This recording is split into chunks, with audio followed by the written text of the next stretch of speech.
warahmatullahi wabarakatuh. Apa kabar anak-anak semuanya? Harapannya, alhamdulillah, luar biasa, tetap semangat, dahsyat, Allahu Akbar. Sebelum kita memulai pembelajaran pada hari ini, marilah kita berdoa terlebih dahulu. Posisikan yang baik, sikap berdoa. Sikap berdoa, angkat kedua tangan, tundukkan kepala, pejamkan mata, berdoa mulai. Bismillahirrahmanirrahim. Rabbi zidni ilma warzuqni fahma. Amin. Anak-anak, pada pembelajaran sebelumnya kita mengetahui bahwa Mekah terletak di Jazirah Arab dan penduduk aslinya adalah suku Baduy. Kita juga mengetahui kisah keberanian Nabi Ibrahim menentang Raja Namrud beserta pengikutnya yang menyembah berhala. Nabi Ibrahim sebagai Abul Anbiya, yaitu bapak para nabi. Kita juga mengetahui asal muasal dari pembangunan Ka'bah yang dibangun oleh Nabi Ibrahim dan Nabi Ismail. Kita juga mengetahui kisah kesalihan dari Nabi Ismail yang bersedia untuk disembelih oleh ayahnya, anak-anak. Kita juga mengetahui nenek moyang Nabi Muhammad bernama Hashim bin Abdul Manaf.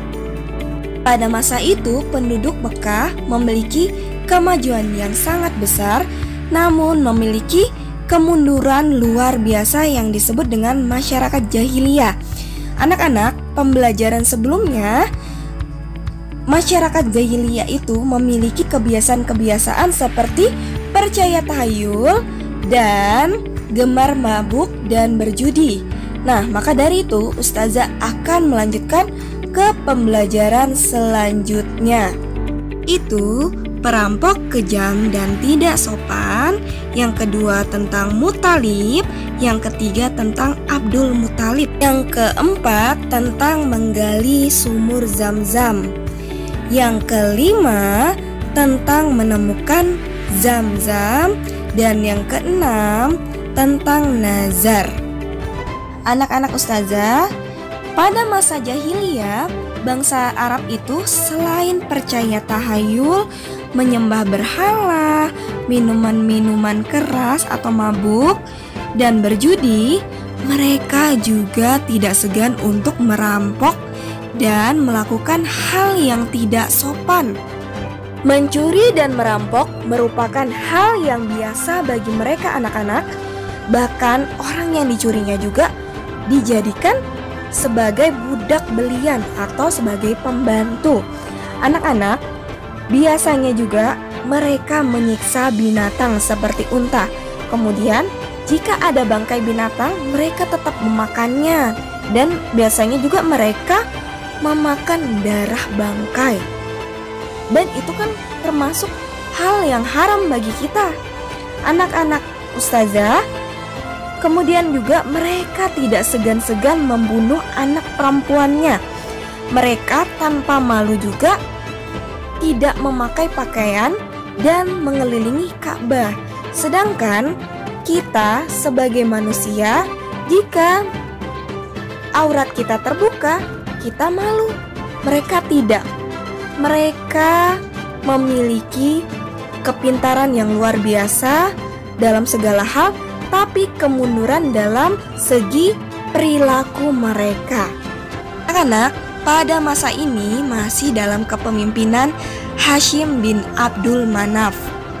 Pada suatu hari, Hashim pergi berdagang menuju Syam, di mana dia melewati Yatsrib, di mana sekarang itu namanya kota Madinah. Hashim melihat seorang wanita dan kemudian bertanya ke penduduk-penduduk Yatsrib. Nama wanita itu adalah Salma binti Amir, seorang janda. Hashim memiliki niatan untuk melamar Salma, Dan kemudian Salma pun menerimanya. Anak-anak, setelah beberapa lama Salma pun mengandung, di mana setelah mengandung itu ia melahirkan seorang anak laki-laki yang bernama Syaibah atau dikenal Abdul Muthalib. Perlu diketahui bahwa ketika Salma mengandung, Hashim melanjutkan perniagaannya, dan itu terakhir kali Salma melihat suaminya karena Hashim tidak pernah kembali lagi. Dia meninggal di Palestina. Jadi anak-anak, Syaibah atau Abdul Muthalib tidak pernah melihat ayahnya. Sepeninggal Hashim, kepemimpinan digantikan oleh Al-Muthalib, yaitu paman Syaibah yang memimpin kaum Quraisy, di mana paman Syaibah ini terkenal dengan nama Al-Fayyad yang artinya sang dermawan. Ketika paman Syaibah ini mengetahui bahwa Syaibah sudah tumbuh menjadi remaja, Al-Muthalib ini berniat untuk mengambil Syaibah dari ibunya untuk melanjutkan kepemimpinan ia. Kemudian ia mendatangi Syaibah di Yasrib. Syaibah mengatakan bahwa dia tidak ingin ikut ke Mekah tanpa adanya izin ibunya. Nah, maka dari itu Al-Muthalib itu meminta izin kepada ibunya. Lalu apakah Al-Muthalib diizinkan oleh ibunya Syaibah? Ayo disimak baik-baik. Bagaimana seorang ibu pada umumnya, ibu Syaibah tidak rela untuk mengizinkan anaknya pergi jauh dari dirinya. Namun Al-Muthalib memberikan keyakinan agar membiarkan anaknya pergi ke kota Mekah bersama Al-Muthalib. Izinkanlah aku membawanya pergi. Sesungguhnya Mekah adalah kerajaan ayahnya, dan Mekah adalah tanah suci yang dicintai oleh seluruh bangsa Arab.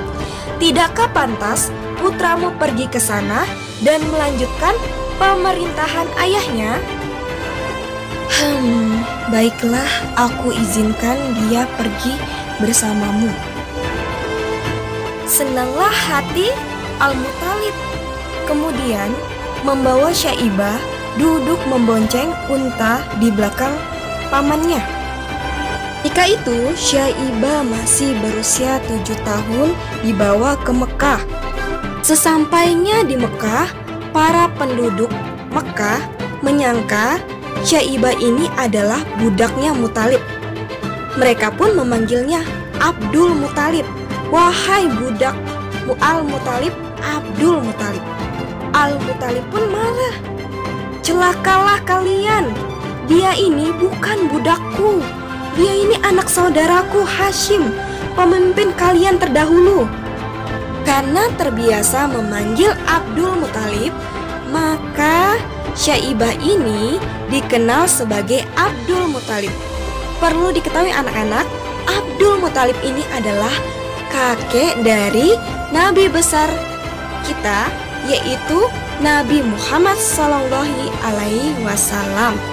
Anak-anak, Abdul Muthalib pun pada masa itu menjadi pemimpin atau pemuka di kota Mekah, sama seperti ayahnya atau bapaknya yang bernama Hashim dan pamannya Al-Muthalib.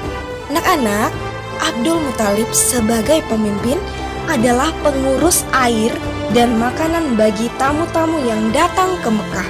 Abdul Muthalib tidak pernah lupa tentang sejarah penemuan mata air Zam-Zam yang terdahulu, sehingga dia selalu memimpikan untuk menemukan air Zam-Zam tersebut.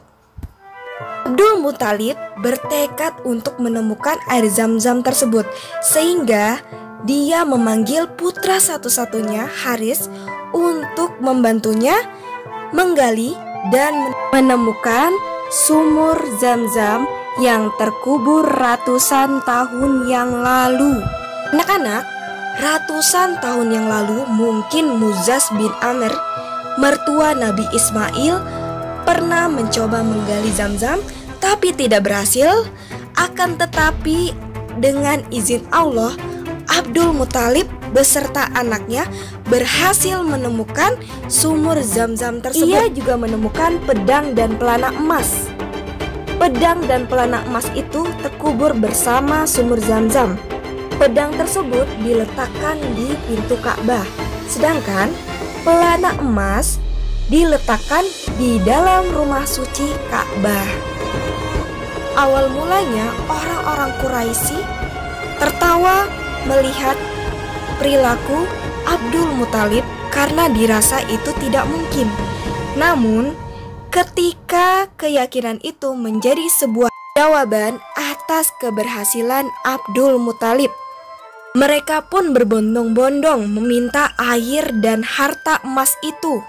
Abdul Muthalib menolak, namun memberikan saran untuk mengadu nasib, melakukan permainan anak panah atau kit.